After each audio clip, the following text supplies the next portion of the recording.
Welcome everybody. Welcome everybody. Welcome everybody. Welcome everybody. Welcome everybody. Welcome everybody. I am your host, John Espinosa. I am your host, John Espinosa, to the Leaders Leading Leaders podcast. Welcome everybody to the Leaders Leading Leaders podcast. I am your host, John Espinosa. Thank you all for joining me today. I'm out on the patio. It is an absolutely gorgeous evening. I can't think of any place better to be than right here speaking to you all. One of my favorite things about this podcast, and one of the reasons that I started it, was to help others get to where they're going. And this season, we're going to talk about everyday leaders. Too many times I'm at a conference or I'm just interacting with people on a day-to-day basis through my mentoring or through my coaching, or just those conversations that we have about leadership. And people, successful or just starting out, they ask, John, I don't see myself as a leader. How can I be more of a leader? And these people have achieved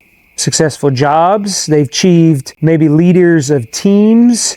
They may even be in, companies that they've started, that they've began, or it could be they're just leading themselves. They're showing up consistently every day. They're a father, they're a mother, they're a grandparent, they're an aunt, they're an uncle. I run into people all the time that don't see themselves as leaders. And I have to take a step back and ask them, who has been a leader in your life? What characteristics did they possess? Do you see any of those characteristics in yourself? And you would be surprised at the answers.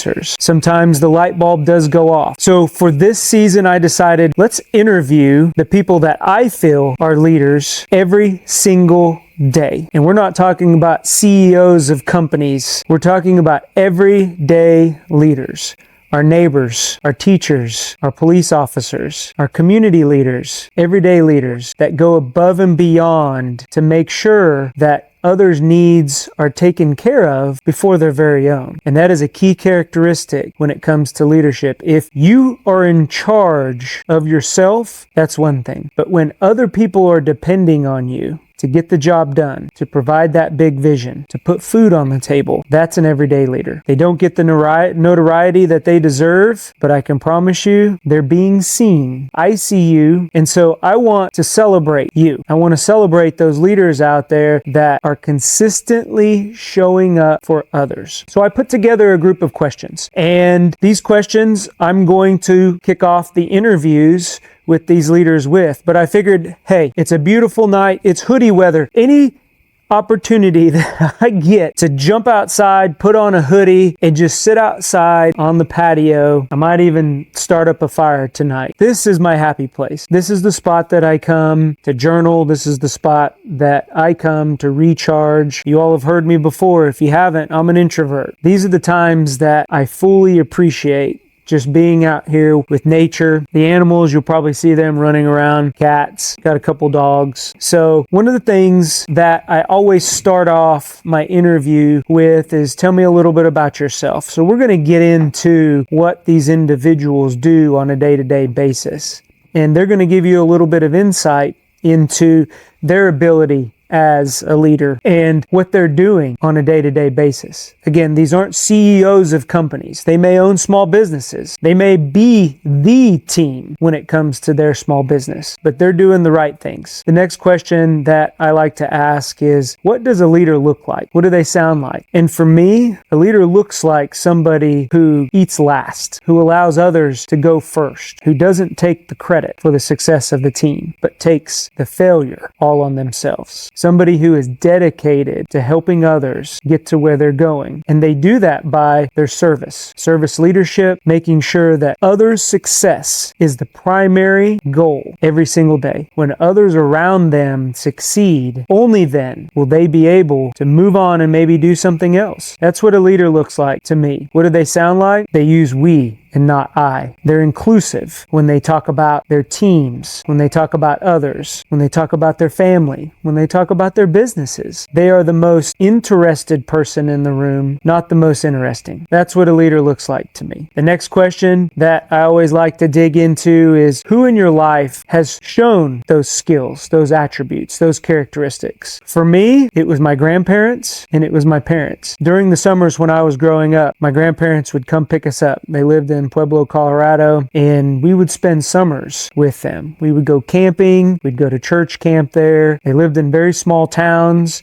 I had a lot of relatives, a lot of cousins, a lot of great aunts and great uncles that I had the opportunity to grow up around. And I learned that hard work pays off. I learned that by putting your head down and doing the things that you're supposed to be doing and being dependable will get the job done. I learned about integrity. Do what you say and say what you do. And I learned that no matter what, no matter failure, mistakes, whatever it took, my cat Coco's jumping around here, whatever that looked like, that family was there to pick you up. The love never stopped. You may have made a mistake, you may have failed, but in the end, the family was there, open arms, and to welcome you and to say, you'll get it next time. How that impacted me, I wouldn't be here. I wouldn't be here in front of this camera. I wouldn't be here on this patio if it were not for that foundation that helped me understand what it was like to be a leader, to lead others, made sure that others were taken care of before yourself. There are days that I remember my grandfather waking up early before anybody else was up and would go to work or would go out into the garage, and he had cars. He had a love for cars. He had a love for fixing things. Doesn't matter what it was. And he'd be outside working hours before I crawled out of bed. Grandma the same way. She'd be cooking breakfast so that when Grandpa got done working, they could eat. You never went hungry when you went to either one of my grandparents' house. And they didn't grow up with a lot. My grandparents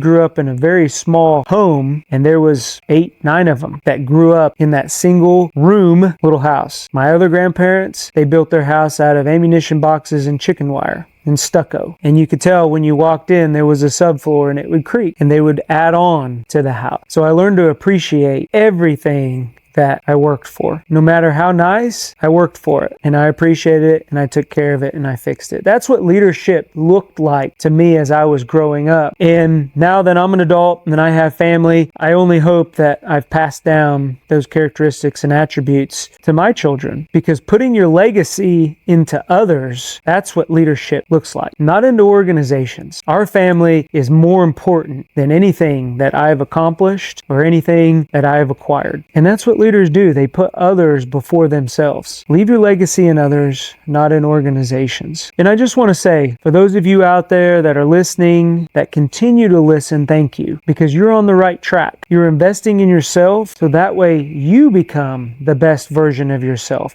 because that's where it starts. A lot of people, they feel selfish when they go off to a training conference. They read books. They take that 15, 20 minutes at lunchtime to meditate or to walk and re-energize. That's not selfish. There's a reason why we're asked to put on the oxygen mask for us before we go help anybody else. We have to be able and capable to help others, and we do that through self-development. We do that through our diet and eating right. We do that through exercise and restful sleep. Those are the key things that when I look across everybody that I see as a leader, they're doing those things and they're consistent with it. They're not perfect, because there is no such thing as a perfect leader, and there is no such thing as a natural born leader. We are constantly growing and we're constantly learning. And if there's one thing I want to leave you with today, is you are all leaders. I believe in you. Continue to do those things. You may not see the change just yet.